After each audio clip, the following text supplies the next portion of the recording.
বিদেশ গমন, visa processing কিংবা নাগরিক সেবা সব ক্ষেত্রেই জন্মসনদ একটি অপরিহার্য দলিল। কিন্তু অতি গুরুত্বপূর্ণ এই নথি ঘিরেই এখন জালিয়াতির অভিযোগ সিলেট সিটি কর্পোরেশনের বিরুদ্ধে। সম্প্রতি সিসিকের অঞ্চল ৬ থেকে দেয়া ১১টি জন্মসনদ যাচাই করতে গিয়ে জালিয়াতির প্রমাণ পায় ব্রিটিশ হাইকমিশন। যাচাই বাছাইয়ে এগুলো ভুয়া প্রমাণিত হলে স্থায়ীভাবে বাতিল করে দেয় সিটি কর্পোরেশন কর্তৃপক্ষ।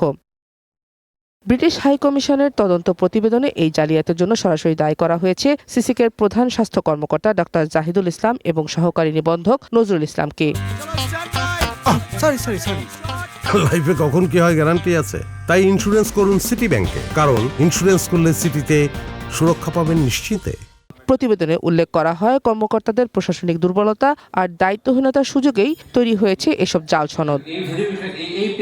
এতগুলো জাল সনদ কিভাবে দেয়া হলো, এমন প্রশ্নের জবাবে সিসিকের প্রধান স্বাস্থ্য কর্মকর্তা ডাক্তার জাহিদুল ইসলাম বলেন, তিনি এই ঘটনার দায় এড়াতে পারেন না, কিন্তু জনবল সংকটের কারণে সবকিছু যাচাই করা সম্ভব হয় না বলেও দাবি তার। কিছু দায়িত্ব চেয়ারের থাকেই, সে দায়টা আমাকে নিতেই হবে। জন্ম নিবন্ধনের যে ঘটনাটা ঘটেছে এটা আসলে গত 2 বছর 24 সাল এবং 25 সালে আমরা আমাদের সাইড থেকে যথেষ্ট সচেতনার সাথে ছিলাম, বাট 40 থেকে 60 বছরের মধ্যে এরকম তারা যে এরকম করবে এটা আসলে আমাদের চিন্তা চেতনায় ছিল না। অভিযুক্তদের বিরুদ্ধে ব্যবস্থা নিতে গত 27 এপ্রিল চিঠি ইস্যু করে রেজিস্ট্রার জেনারেল অফিস। এই অবস্থায় সিসিক প্রশাসক জানান, এই ঘটনায় আর কেউ জড়িত রয়েছে কিনা তা খতিয়ে দেখা হচ্ছে। পাশাপাশি জড়িতদের বিরুদ্ধে ব্যবস্থা নেওয়ার কথাও জানান তিনি। মানুষকে সার্ভিস দেওয়ার ক্ষেত্রে কোনো প্রতারণা, কোনো জাল কার্যক্রম বা কোনো ধরনের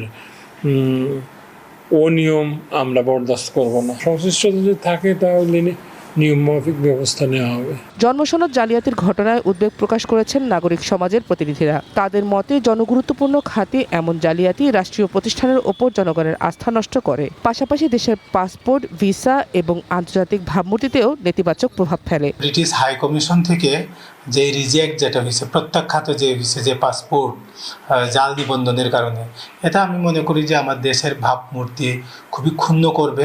রাষ্ট্রীয় সকল সেবা দ্রুত এবং বিনা হয়রানিতে পাওয়া নিশ্চিতে সরকারি প্রতিষ্ঠানের ডিজিটাল ব্যবস্থা শক্তিশালী করার উপর জোর দিয়েছেন নাগরিকরা। One national desk.